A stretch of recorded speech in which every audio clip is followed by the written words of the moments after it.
So yesterday I came outside and I did a fresh coat of pine straw in the garden in the front bed. So I just figured I'd give you a little tour this morning. So right here we have an azalea bush. It's hot pink. It already, bloomed out and it's starting to come back and flush back out with green growth.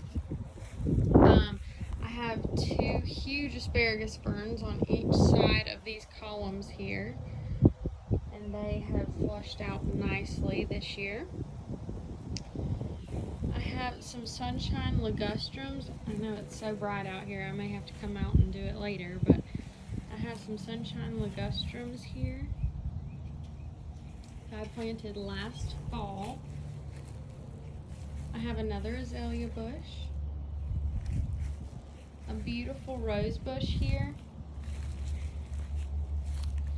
and this one has the most pretty pink blooms on it. It's just so pretty and delicate. I have some Aztec grasses down both sides of the sidewalk here, a foxtail fern that's coming back and flushing out. Looking great. I have a lace cap hydrangea that is tucked in back here in the back, and it is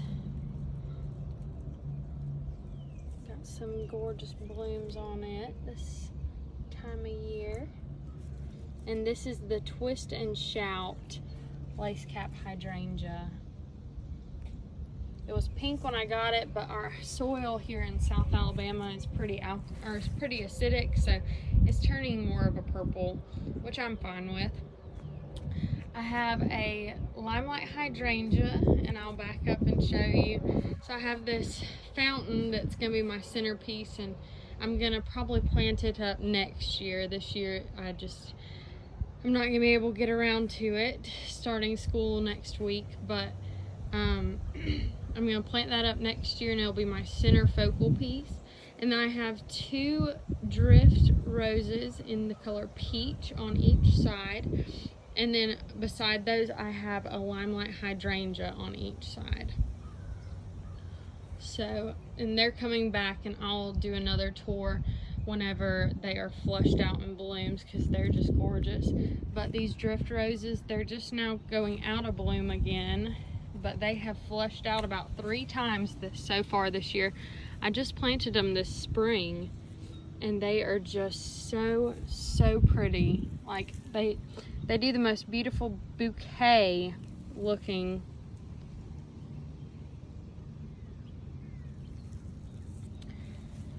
And they've grown so much since I've gotten them too. It's crazy. So that's my other one. Whenever I got this one, it was more of like a tree form. It was supposed to be a bush, but I ended up getting a free crepe myrtle out of it because that was in the pot. So I was like, oh my gosh, I gotta get this one.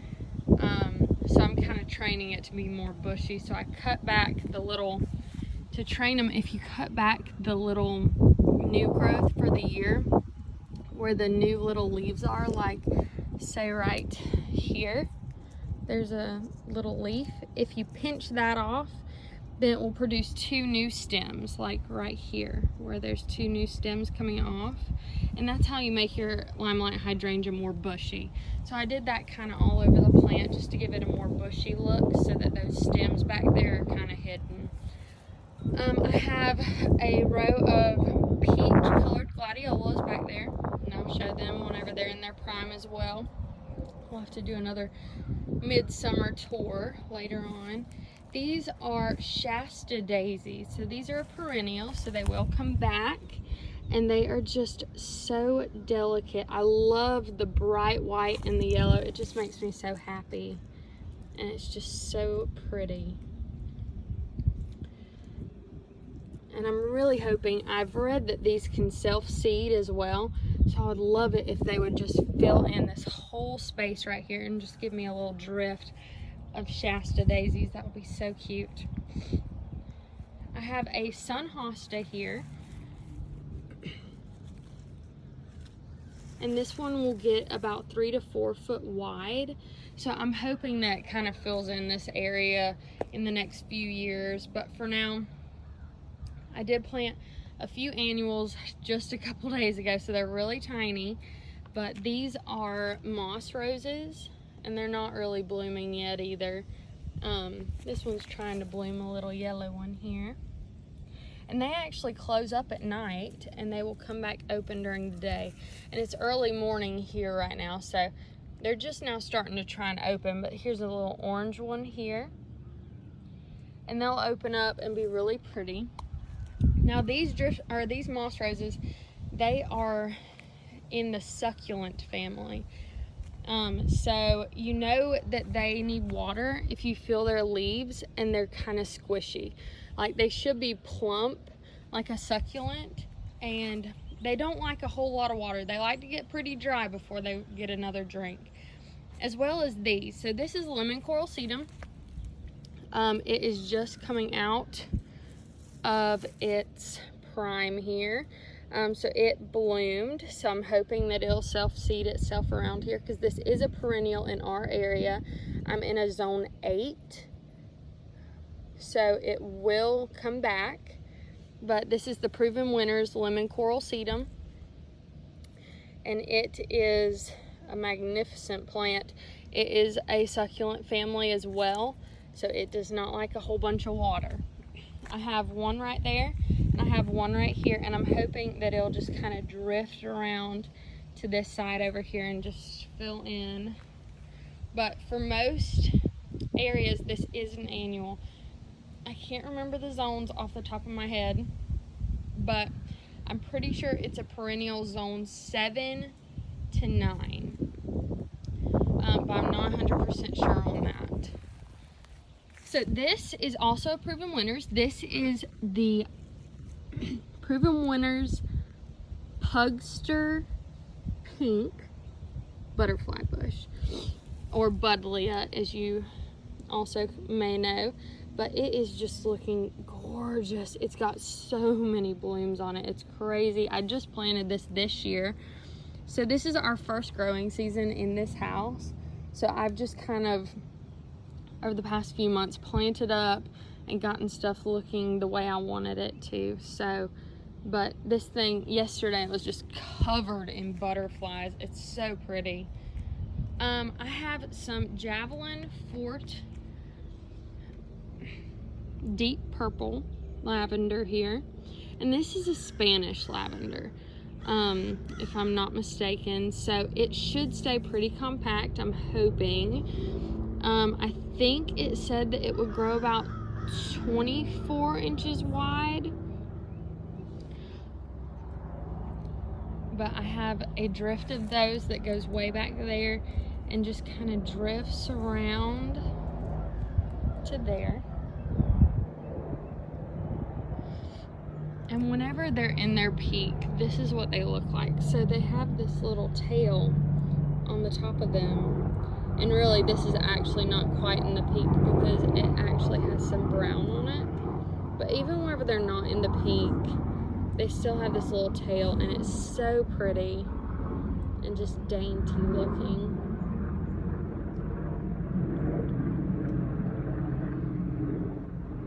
So I thought that was a very cute little focal point to have in this garden. I also love the blue-green foliage, and this is also an evergreen. So a lot of the plants I've planted this year are unfortunately not evergreen.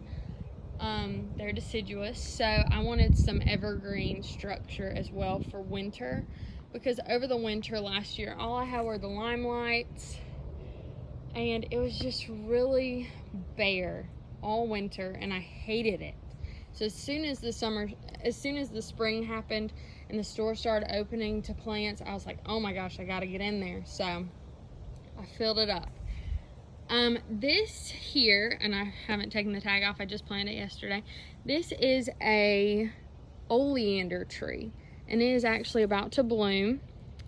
These plants are poisonous, so you must be careful. Some people, their skin can be a little sensitive to the leaf oil. But these are not the plants that you want around high traffic areas, with children or anything like that, or pets, because they are poisonous to them. But this is a pink one, so it will bloom pink. It will get 8 to 10 feet tall and wide. But we just have that as a little accent piece. But like I said, it is flowering and it will bloom pink, like a hot pink.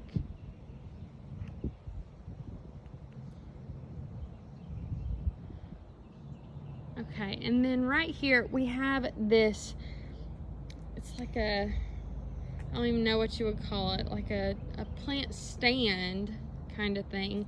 And eventually I plan to get a peach colored, either peach or really light yellow or a pale pink, to climbing rose to climb up and just be a really pretty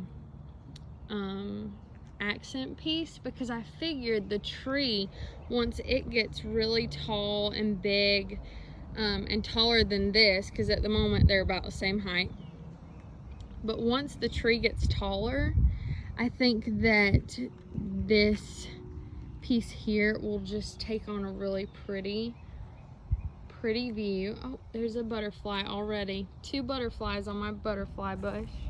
Oh, they just flew away. They were on it though. All right, so right here we have, I actually planted these in the winter, but on each side here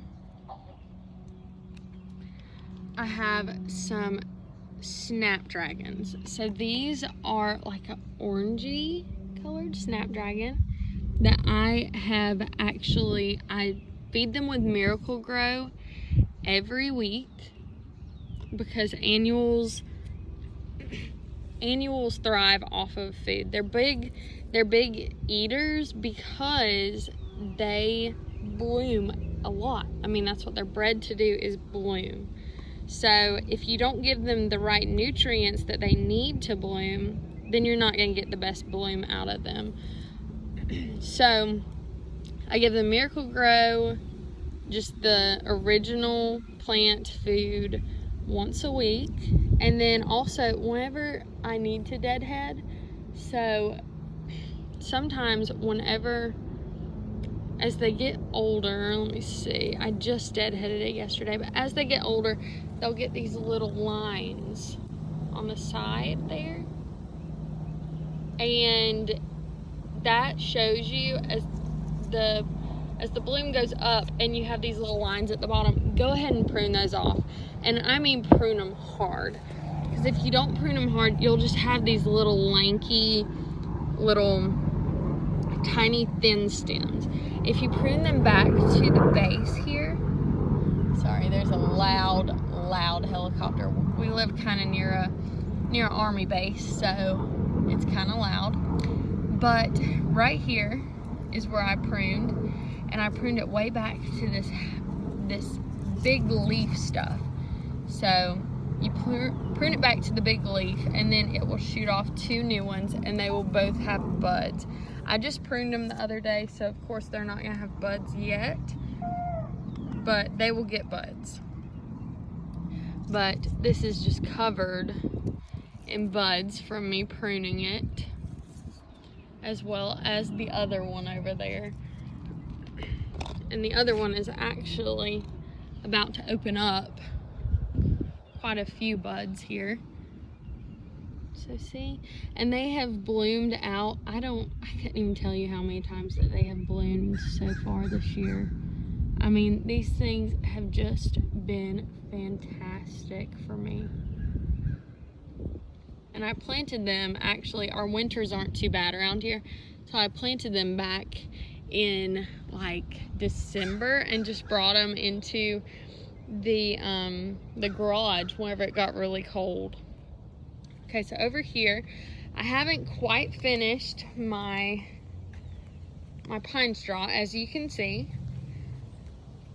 and I haven't pulled my hose around either. So over here, I have a long line, and I don't know how great you can see it because the sun is really bright, but a long line of Lily of the Nile, or agapanthus. And this will self-seed in our area. So my mom has some and it has just taken over. And that's really what I want it to do. I want it to just self-seed and just fill in this whole area where I don't even have to weed, like, honestly. But they are getting their bloom stalk, so there's one there. And then as they come up, here's one right here. So I'm so excited. I just planted these, but I actually transplanted them. I got them from my mom in her garden, and I just transplanted them. So it is like early to mid-May, and all of these blooms are already coming up. I'm so excited to see them really put on a great show this year. But they just about all have little bloom stalks, and they're blue. They're the blue-purple color. And then down here at the very end, I decided to plant a Limelight Hydrangea. So this I pruned back this past winter, and it has taken on so much growth. Let me show you. Okay, so I pruned it back to right down here, okay? And if you can see, follow the stem. This is all new growth. Like, holy cow. So from here to here is new growth. And may I remind you, we are only in early to mid-May. Like, this bush has taken on so much new growth. It's just crazy. So I'm really impressed. But see, this is where I'm trying to make it more bushy. Like I said, so with the new growth, as it's growing up, you can pinch back the new leaves, like right here. And that is where 2 new stems are coming. So I'm really impressed though with the Limelight Hydrangeas here.